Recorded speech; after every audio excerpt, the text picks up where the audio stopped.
Eu quero saudá-los com a gloriosa paz do nosso Senhor e Salvador Jesus Cristo. Eu sou sua irmã Nanda e esta é uma semana muito importante para as mulheres, a semana do Dia das Mães. Muitas personagens bíblicas têm sido colocadas, expostas, suas histórias lindas, como a história de Joquebede, a história de Maria, de Raquel. E eu quero compartilhar a história de uma mulher que passa quase despercebida, que sua história está no livro de 2 Samuel, capítulo 21, do 1 ao 14. A história de Rispa. Ela foi uma mãe que vivenciou o luto dos seus filhos, Armone e Mefibosete.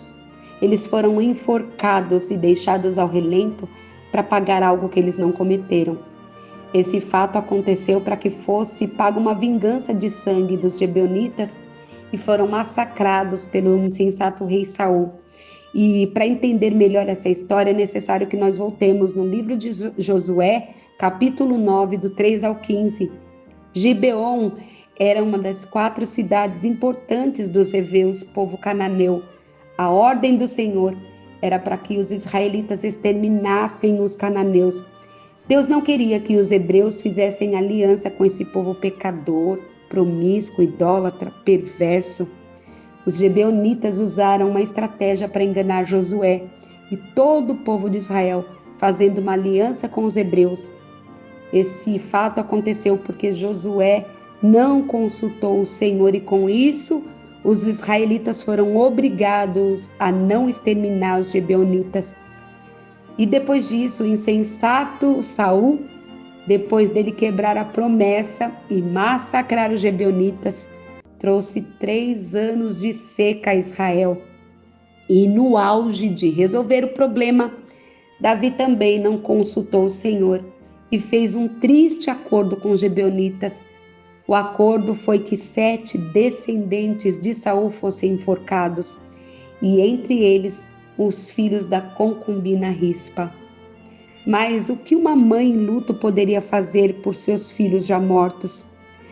A história dramática de Rispa nos ensina que é possível fazer uma coisa muito importante, preservando a memória dos seus filhos. Essa mãe não desistiu dos seus filhos. Rispa era a concubina de Saul e tinha responsabilidade dentro da casa, mas também tinha os seus direitos. Ela deixa todas as suas obrigações para fazer uma vigília pelos seus filhos.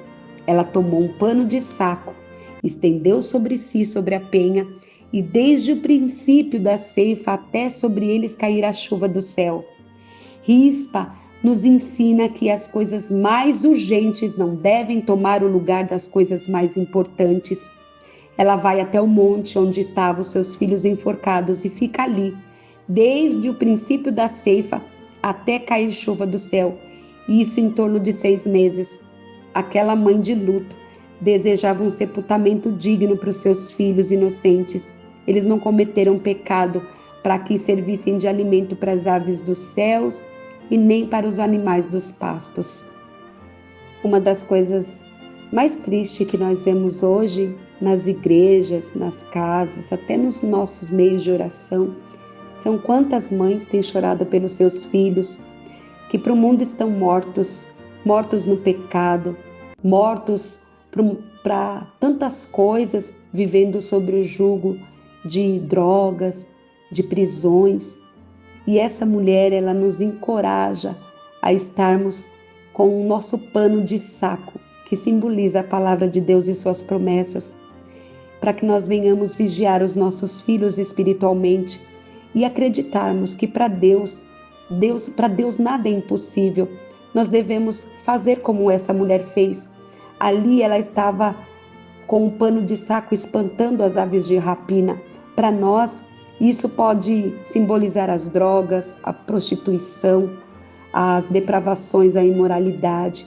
Envolvido com tantas coisas, os filhos de hoje, eles podem exalar um mau cheiro do pecado. E estão às vezes até se decompondo, porque o mundo ele não tem nada de bom. E eles escravizam os nossos filhos, mas nós cremos num Deus que pode ressuscitar os nossos filhos, para que eles possam ter a vida que nós sonhamos. Deus fala na sua palavra que os filhos são a tua herança E se eles são a tua herança, eles são bênção. E se nós cremos, os nossos filhos poderão viver uma vida que glorifica o nome do Senhor. Muitos são as mulheres que choram na presença do Pai, porque sabem que é na presença do Senhor que nós devemos apresentar os nossos filhos e as suas imperfeições. Ainda que o mundo os declare como mortos, a nossa fé em Deus, como mães, é para que nós possamos declarar, abrir a nossa boca e profetizar a saúde, a vida, o renovo, a mudança de rota.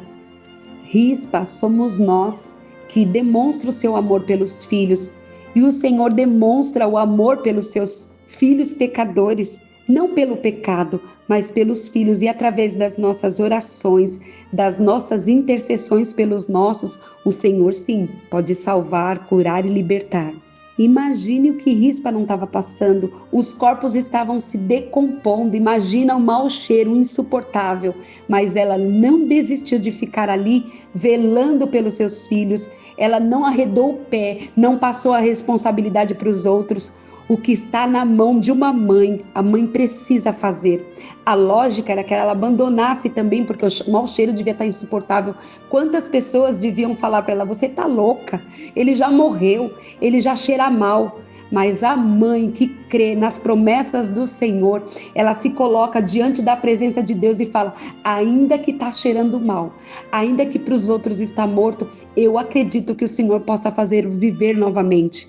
A Bíblia fala que a nossa luta não é contra carne nem sangue, sim contra os principados e potestades, contra os dominadores deste mundo tenebroso, contra as forças espirituais do mal nas regiões celestiais. Muitas mães estão lutando pelos seus filhos, elas sabem que a luta é espiritual. Há coisas que ocorrem com os filhos que elas veem de forma nítida que é uma batalha contra os principados e potestades. Uma mãe crente em Jesus consegue discernir que certos fatos que ocorrem com seus filhos não são coisas naturais, mas são coisas espirituais, são ataques demoníacos contra a sua família e principalmente contra os seus filhos. Ela sabe que em Deus e com Deus elas vão alcançar a vitória. Não se desanime nessa luta, não fraqueje nessa luta, não retroceda, mãe. Ainda que todos digam que não há jeito, que o caso está perdido, não desista. Não desista de orar, não desista de incomodar o Senhor pelos seus filhos, não desista. Observe a atitude dessa mulher. Olha para essa mulher, ela ficou 6 meses orando pelos seus filhos mortos. Para o mundo, seu filho pode estar morto. Para todos ao nosso redor, o nosso filho não tem mais jeito, mas para Deus, o impossível ele pode fazer. Rispa velou pelos seus filhos mortos e moveu a mão do rei em seu favor, e a chuva caiu sobre a terra. Assim também hoje há muitas mães movendo a mão do rei e trazendo as bênçãos sobre o seu lar. Rispa ficou em seu posto, sozinha, espantava as aves de dia e as feras de noite. Ela não tinha medo, ela não saía da sua torre de vigia, mas esperava que o rei se compadecesse desse sepultamento e desse um sepultamento digno para os seus filhos, nobre. Ela ficou por muitos dias ali, passaram-se mais de 6 meses. Isto foi dito por Davi. E ela então tomou os ossos de Saul e os ossos de Jonatas e também os ossos dos enforcados e enterraram na terra de Benjamim. Depois disso, Deus tornou favorável para com a terra. Isso está no versículo 12 ao 14. Enquanto Davi não honrou os que morreram, não houve favor, a bênção de Deus sobre a terra. Rispa, quem fez a mão do rei trazer o favor, foi ela que moveu através das suas intercessões a bênção sobre Israel. Minha querida irmã, minha querida mãe, as suas orações têm movido a mão do Senhor em favor da sua família, a favor dos teus filhos. A sua família está debaixo da poderosa mão do Senhor Jesus Cristo. Para você, mãe que está ouvindo esse áudio, não permita que os inimigos, os predadores, cheguem perto dos seus filhos. Lute para preservar a memória dos seus filhos, a orar por eles, a crer que eles terão uma nova vida.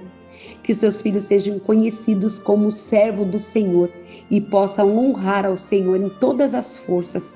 Se você é mãe, tem o seu filho desviado, encontra seus filhos aprisionados em drogas, em álcool, se seus filhos ainda são desobedientes, você possa interceder pelo teu filho, assim como Rispa fez. Dobre os seus joelhos e creia que Deus pode fazer um grande milagre na vida do seu filho.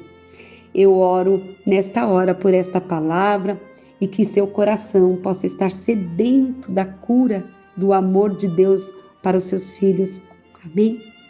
Senhor, em nome de Jesus, eu concluo essa palavra, essa breve meditação, Pai.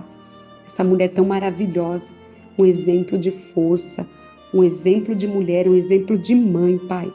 E assim como tem tantas mulheres lutando pelos seus filhos, tantas mulheres orando, Senhor, meu Pai, às vezes sem força, eu peço, Pai querido, que o Senhor possa fortalecê-las, que elas credibilizem as tuas promessas no coração dela e que elas não venham dar ouvidos para as pessoas falando que os seus filhos não têm mais jeito, mas que elas possam crer nas suas promessas, Senhor, a favor da sua família. Que elas venham, Senhor, estar na torre de vigia, com uma fé inabalável, como torre segura, para que os seus filhos possam encontrar nas suas orações aquilo que eles necessitam para serem libertos, salvos, curados, para a honra e glória do teu nome. Eu oro em nome de Jesus. Fica com essa palavra no seu coração, minha amiga.